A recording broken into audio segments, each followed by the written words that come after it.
is the Angel Next Door podcast, where we will talk about all things angel investing, what it is, who does it, how do we find them, what does it mean to invest in an early stage company. If you have ever wondered how you can affect the change you want to see in the world, then tune in to learn more. What happens when things don't go as expected? In this episode, I'm joined by Tricia Compas-Markman, a visionary behind a cutting-edge water treatment device for disaster response. Tricia shares her journey of navigating the complex world of tech transfer and the many challenges she faced in bringing her product to market. As an early investor in her company, DayOne Response, I also had the role of a board observer. We haven't talked much on the show about board observers in the past, but it means I was involved in board meetings and discussions without holding a formal vote. The role allows observers to contribute meaningfully to discussions while keeping the decision-making streamlined. In this conversation, Tricia and I dive deep into what unfolded with DayOne, the lessons learned, and how she's leveraging that experience today. Nothing is left off the table in this candid discussion. Enjoy the show. Well, hi, Tricia. Welcome to the show. Thanks for having me, Marcia. It's good to be here. Well, we have been through all kinds of things together. So I'm really excited to have this conversation so that we can share some of the amazing insights that you have learned and gained all through your entrepreneurial journey. So why don't you start off by telling us a little bit about your background and how you got into entrepreneurship? Sure. Yeah. So I think it really started when I was an undergrad at Cal Poly studying civil engineering. As many people, I wanted to help people. Didn't want to do that in the medical field. Just thought engineering was the right path for me. And through that, I became really passionate about clean drinking water through some experience with Engineers Without Borders and but I just didn't quite find like where my fit was in consulting or working for a government agency, as most civil engineering students did when they graduated. So through some work and meeting a professor that had a conceptual idea for a product to help in disaster response, I went on to do my master's and developed the technology that then became the main technology for the startup that I created. But I was very risk adverse. I had no idea I was going to go into entrepreneurship, but was given a lot of guidance through some really great mentors to get there, and started DayOne Response about 9 months after finishing my thesis in 2009. Amazing. So tell us a little bit about what you created, how it worked, and how it was so important. Yeah, so it was a family-sized water treatment device. You can imagine it like an oversized backpack, a camelback bladder, and it allowed families to collect, treat, and transport water on site. So after a hurricane or an earthquake, even for vulnerable communities, to be able to have immediate access to clean drinking water and for them to be empowered to clean it themselves and understand how to do it. So taking that back, we had basically a plastic sleeve that you could put over a newspaper. That's where I started. So took a lot of time in the lab to create the technology and the failures that we had, but keeping that essence of really making sure that it worked for the stakeholders. And as we learned, it really needed to also work, obviously, for our customers at the right price point and getting it to a disaster zone in a very quick amount of time. So yeah, the development of the technology probably took about 4 years before really coming to, and then we continued to iterate on making improvements and looking at the quality. And this wasn't just for third world countries or anything like that. This could be used in the US. It could be used anywhere. Exactly right. The inspiration really came from back in like 2004, 2005, when the tsunami hit Southeast Asia and Thailand, Hurricane Katrina here in the US. And that's when I started my master's thesis. It was like, oh gosh, this is happening even to us in the US. And that's a whole nother story that you're very familiar with. But everybody needs clean drinking water. I mean, at a disaster, you need water, you need medical, and you need electricity. But water, you need to sustain. And so, yeah, it wasn't only for the inspiration, really was for a lot of international work, but we saw the use being in California, saw the use threat of with climate change, wildfires, preparation. We started to get really into the prepper market and also into the US military. Was actually working with the US Navy and Thai Marines, really catalyzed a lot of the work and research and development that we did. Interesting. Yeah. So you ended up starting a company, a for-profit company, Yes, for-profit company to sell the water bag, and you took on investors, angel investors like That's right. me, That's right. I was one Yeah. of the investors. And so one thing we haven't really talked about on the podcast before is about tech transfer. So tell us a little bit about what that entails and what that was like, because the technology was actually developed while you were in school. So Cal Poly actually owned it, or how did that all That's work? right. That's correct. Yeah, and that's quite like a decision point, and not really a decision I had, but for a lot of entrepreneurs, especially at the university, as they are developing, even in laboratory, national laboratories, things like that, as they're developing research and into innovations and inventions, who owns it? And for me, it was very clear that it was my master's thesis. I had no thought that I was going to go do this as commercialization, start a business. It was very clear. I was using the resources of Cal Poly. This was for me to get my master's degree. And as we started to see the commercial potential, we went and pursued the intellectual property and the patents, but there was no question about it. It was owned by Cal Poly. So then I had to, again, have no idea. I was working in the lab, just trying to understand environmental engineering as somebody who studies civil engineering. I was took under my thesis advisor, took me under his wing, helped me get to the tech transfer team at Cal Poly, who were very great to work with. There's also that can be very challenging depending on a university. And we really worked to see their patent attorney said, "Hey, great story. Like, we don't know if this is going to work." And we actually went through the process of it. And happy to talk about those challenges, but it was, I had a lot of support. I had no idea how the patenting and that process went, and how you continue. Once you're issued a patent doesn't mean you stop. You want to build that strategy. And I was doing that before even starting a company. So that was Wow. also an interesting balance.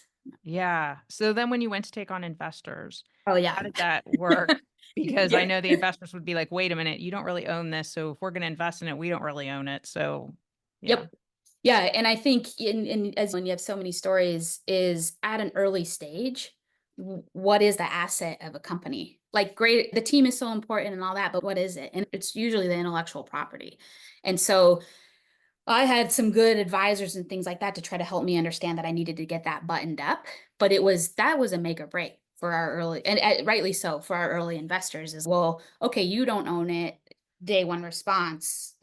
It's not a. We had to go license it from Cal Poly, and we had some good support and good attorneys behind us, and a very collaborative partner at Cal Poly to help us do that. But getting that license was important, and not only I learned not only for like in the today of it, but what about the future? Because investors are, how am I going to get my money out? What does this look like if you get acquired?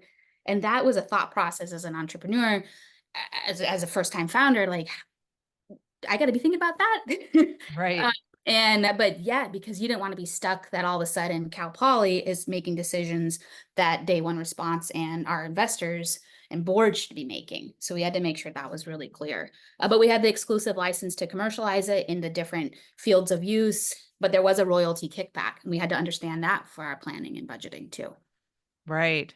Yeah. Wow. So many things to think about. Yeah, and we were the guinea pig for Cal Poly. They changed their licensing agreement on us. So we really had to it helped. We could understand, oh, we don't want that. We negotiated that, tried to come to mutual understanding. I think that helped tee me up for negotiating with investors. This has to be a mutual agreement because we're going to be in this for long term. So we looked at Cal Poly as an investor. Like, they didn't invest as a typical angel or anything, but it was essentially, we got the license, so treated them as such. Right. Because you developed all the technology under their dime, Yeah, basically. yeah, Yeah. mhm, That yeah. makes sense. Yeah. Wow. That's interesting. So then, all right. So the other challenge that you had, not that wasn't already challenging, was actually now selling this, because you were selling to, you Yeah. mentioned the military, you mentioned different relief and disaster organizations. So talk about that a little bit. Yeah, oh man, we had so many hurdles, but I think one thing that was, as myself as a technical founder, having to step into the CEO, be a small team, being very much leading in sales, and we had another strong sales, a co-founder strong in sales too, is, well, what can we even sell? And there's a couple things, right? We had to get through a whole regulatory hurdle on that with EPA, Environmental Protection Agency registration. It took us 4 years to be able to sell a clean drinking water technology. You can understand the liability of making sure Sure. people have clean water and it's okay and it's accessible and safe. So how we couldn't wait 4 years to generate revenue. Right. And so we had to get pretty creative, started with pilots and just show the potential of what we could do for investors. And as we learned what the sales cycle was for relief organizations. So we tried, okay, let's pilot, let's understand it. Where do we need to use it in the sense of, do we need to use it in different geographies, in different use cases? Do we actually use it in a disaster, or can we use it post disaster? What's enough for a customer to see that they are going to be okay? Yeah, this checks off. Now we want to buy it. And I think what we quickly, and then it was through the whole life of the company, understood is how complex the sales it was complex selling to large organizations. And I don't just mean relief organizations, but also to the military. But I will give an example with the relief organizations is, you have, who do you start with? Where do you start? How do you build those relationships? So we started doing that. We got to the International Federation of Red Cross and Red Crescent Society, really large organization, was not somebody we were going to start with. We had we proved some things, but we we developed that relationship pretty early on. They said, okay, let's pilot it. And they piloted in Sierra Leone and Ghana. They were testing us. Could we ship it there? From California, could we ship it there on time? Could you get it there? Would they know how to use it with minimal instruction? All those sorts of things. And then we started to build a relationship with the headquarters in Switzerland. So we had to maintain these relationships in the different country offices in Switzerland, then became procurement, logistics, very small team. How did we do that? Were we an approved vendor? Then they had to go check our vendors and our manufacturers. That was just an insight into how complex the sales were. And what if somebody from the customer organization changed jobs? Because it happened a lot. Those people in the field, they moved to Right. different disasters. So we learned how we needed to build relationships with multiple layers within the customers. And then we really leveraged our advisors and board who maybe had relationships at different levels to try to help us build the brand of what we were doing. Because that was a big thing too, is who's DayOne Response? Why, who's going to trust this? So we had to leverage a bigger team to help us build our credibility. Took a while, Mhm. but we were able to figure out some of those things. But the sales cycle was long. It was. 12 months, once you hit a pilot, how do you knock that down, right? The investors constantly, how do you get that down? How do you decrease that time? How do you sell more? Mhm. But it's so hard because you have to prove that the product works and you have to prove that people can use it, and like you said, that they could use it with minimal instruction. Yeah. So what we try to do is okay, that's a behemoth of a problem. How do we take that down step by step? So let's just get a couple of these in the hands of somebody. We knew some people in Panama. Let's just go test it and see. And nobody drank it at the time, right? We were still going through, that wasn't the test we were trying to do. We were going through those EPA registrations. Let's get the use down. Let's show it in different environments. We had different smaller relief organizations say, hey, we'll take a couple of those in our relief workers' bags and they'll go test it for you, take photos, understand it. So we tried to break down the problem and phase it out. And could we build up enough basically collateral and pilot examples to then really showcase it? Yeah, but that there's a lot of learning behind that. And again, that the opportunity with the US Navy, I think helped us put a stamp of approval. Like the work with the Mhm. military helped us with the relief organizations, which went back and helped with the military. So back and Right, right, right. yeah, yeah. Not to get distracted, we had to keep our focus too as a small team entering different markets. And we wanted to as well, but investors will constantly ask us, are you getting defocused? What's happening? So we had to show how each of these things would help each other. Right, right. Well, I would Yeah. just remember, I can speak for myself and probably for a lot of the other investors, we just thought the solution was so much better than what was out there. Like this whole, I mean, in doing diligence on the company, we found that one of the biggest things that's used is either a bucket to Yeah. collect the water and these tablets that you could maybe put in to make the water clean, and but the water was already looking pretty nasty. So then, or you could take a life straw or whatever they're called, Yep. and Yep. and Yep. but then you'd be literally drinking this nasty looking water hoping that this life straw was going to clean, Yeah. and I guess it does. I mean, it's apparently a very good product. It's just the whole mental component of it I thought was a little much. So I really like the idea that you could collect the water with the bag, you could treat the water, and you could watch all of the sediment Yes. kind of fall to the bottom. And then you had a way of getting the sediment and all of the kind of nasty stuff out through the filter that would then go Right. into a glass or a cup or whatever that would be clean. Yeah, no, I think it's so there was a tension of what you were talking about, right? That like where our customer was the relief organization and the water, the heads of the water part of the organization. But our end user was the individuals in who were displaced or who were in vulnerable environments where they maybe were affected seasonally by floods or whatever the fact is. But they needed to be able to use it. And we couldn't rely like necessarily in speaking the same language. We had pictographs. We needed to make it easy, simple, visual, like you're saying, and they had to trust it. So we went out in the field to Yeah. pilot it, to work with them. We did multiple pilots in Haiti about a year after the major earthquake in 2010 to work with them, understand it. Because if we didn't, it really wouldn't work. But there was maybe a tension of, hey, we really were intentional about how it worked, easy, coming out of a box. Marcia, could you use it if we give you no instruction? Was everything there that you needed? But then a bit of a tension of, to your point, is it good enough? Like, how easily accessible are buckets in different environments? Is it as accessible to the product we have that has to be shipped from different locations? So we ran into this like a really good solution to a good enough solution, but possibly a Mhm. little bit more accessible. Right. That was tough. Yeah. Yeah, because we saw the end users and the families and individuals that, oh, I get it, I trust it. 'Cause there was a lot about trust and behavioral change that we were grappling with and that we worked really hard on. How do you do that kind of worldwide? Right. Right. Yeah, Right. yeah, Yeah, jeez. And then yeah. when Hurricane Harvey hit, Yes, now we were dealing with it here in the US. And to your point of good enough, well, here in the US, we have a lot of access to bottled water.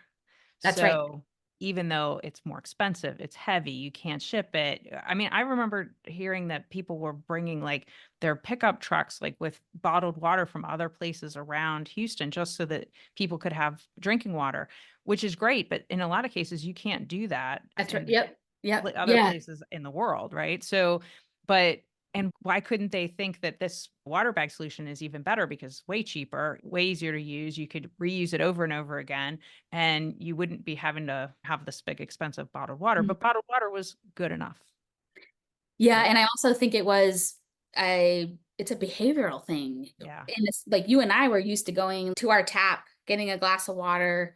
Maybe some of us have filters on that depending on where we're at, right? But we don't think about how our water's treated. Most of right. us don't.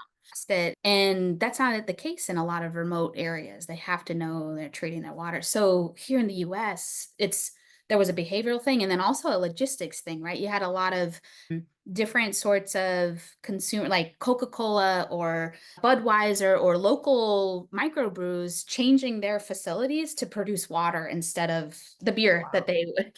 And so that which is great. Like they were all catalyzed to go do that and help the local populations or the regional populations affected. But that's sometimes like how sustained is that solution? It's maybe immediate, and then could our solution come in and help? And then you and your network within Texas and within the Houston area really helped us get. We actually partnered with a brewery. You helped us get to the mayor's office. So again, that was like our learning of like how important you were more than an investor to us, but those are like the great kind of key people that you want are like not just financing and but all these other kind of resources. And Sure. whether that's a personal kind of mentoring sort of resource or network and all that, you helped us get in and actually get the product to those in need. And we did that, right? We did that. The mayor's office, we had Toyota helping Oh, to right. Yeah. sponsor. They had impacted within their in Texas and their presence there. So we did a lot in a short amount of time, but it was the network that helped get us there because we weren't there. We were in other locations, but we started to see Right. the, yeah. Right. Yeah, and I guess at the end of the day, when you're a small company and you're trying to ship a product worldwide in record time when you have no idea what the next disaster is going to be, it does create quite the challenge. Yeah. Yeah, and maybe just one thing to reflect on that when you're talking about like sales is that became we had to shift our business model. And I think we didn't quite get it. We had the thought of it and we tested it, but we didn't want to wait for a disaster. Who were our champions that we could pre-position technology? Who was willing to buy that at that before? Because in disasters, money, like there's a lot of funding that's available.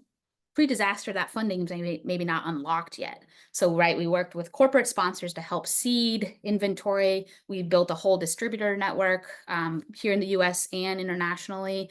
And we were starting to see the movement of that. But it was a little bit like we wish we would have seen that, figure that out 4 years earlier. But that was such the business model was hard. Yeah. But then as a technical founder, it was what was key.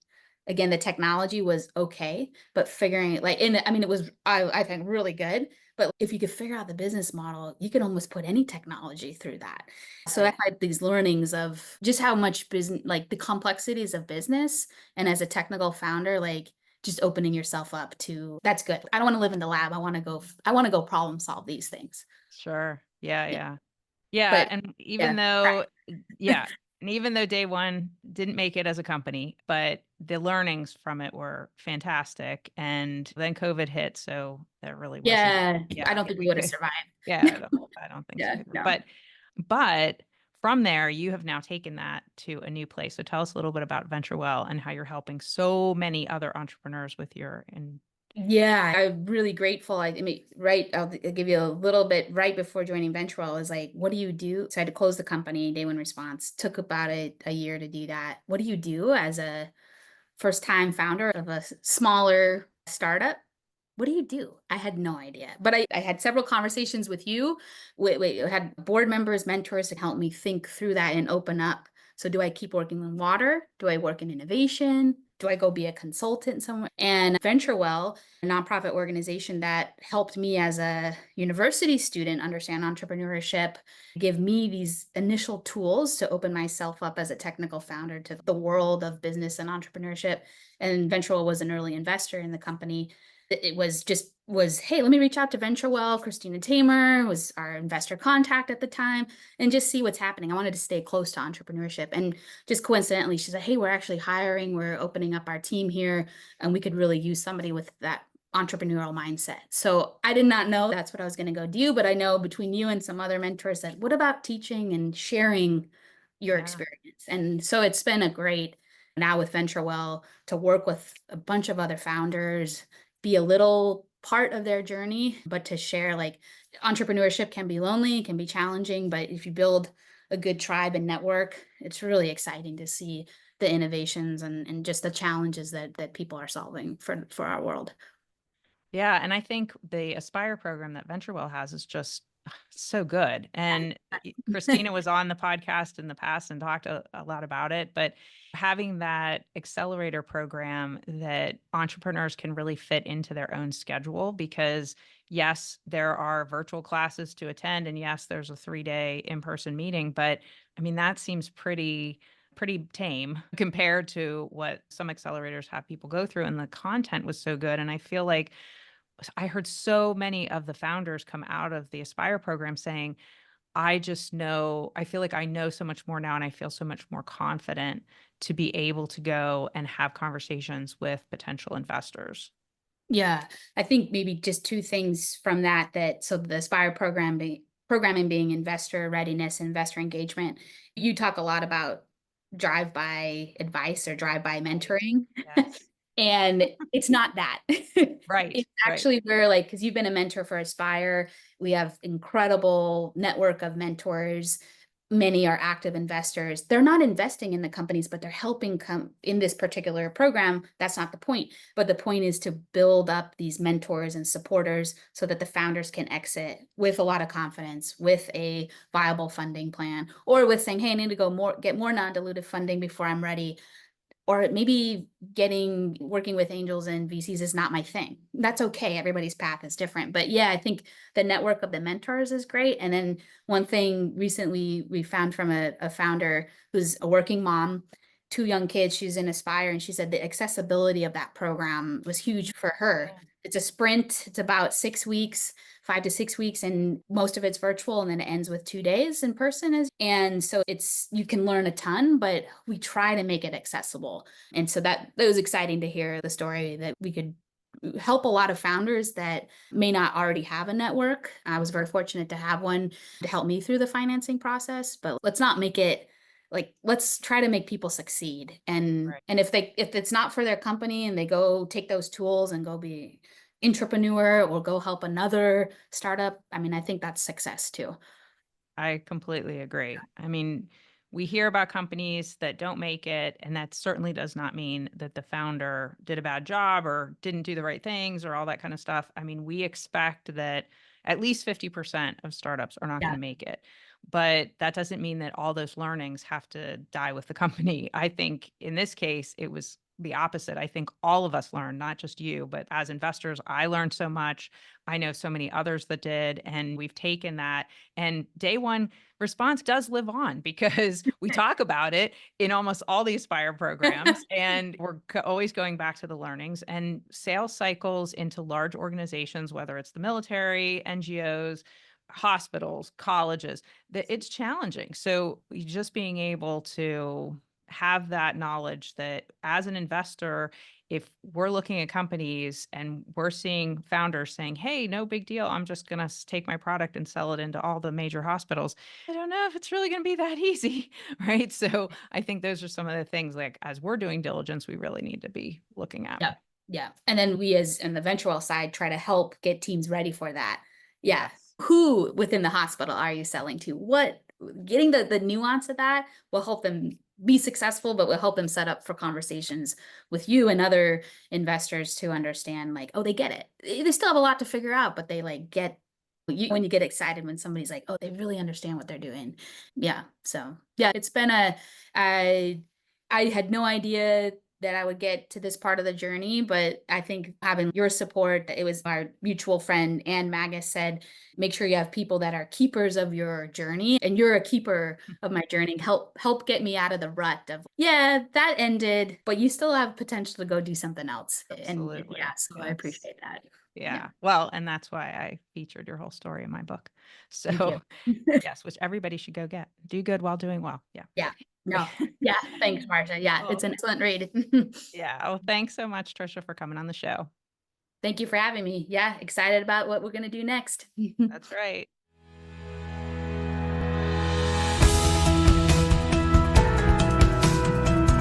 Hey, thanks for listening. To connect with me, visit my website at marciadawood.com. And if you're looking to learn more about investing in the changes that you want to see in the world, sign up for Ann and Bill Payne's ACA Angel University classes.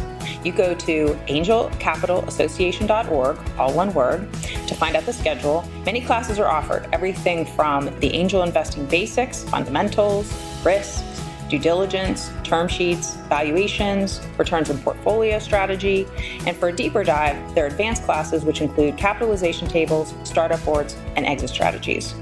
If you're not already a member of the Angel Capital Association, you can become one for the low price of $295 for the year, and that will give you unparalleled access to discounts, free webinars with a huge archive of content, networking opportunities, and much more. We'd love to have you join us. All content for this website is informational and not intended to serve as legal, tax, accounting, or investing advice. While Marcia, that's me, does serve on the SEC Small Business Capital Formation Advisory Committee, my views are my own and not the views of the SEC or my fellow colleagues on the committee. Our speakers and hosts are thoughtfully selected for their educational value, but their opinions are their own and do not necessarily represent the views of the host, me, or the Angel Capital Association, and neither specifically endorse the use of presenters' products or services. Listeners of the podcast should consult their own tax, investing, legal, or accounting advisors before making important financial decisions. All warranties, including accuracy, completeness, and suitability for specific purpose, are disclaimed.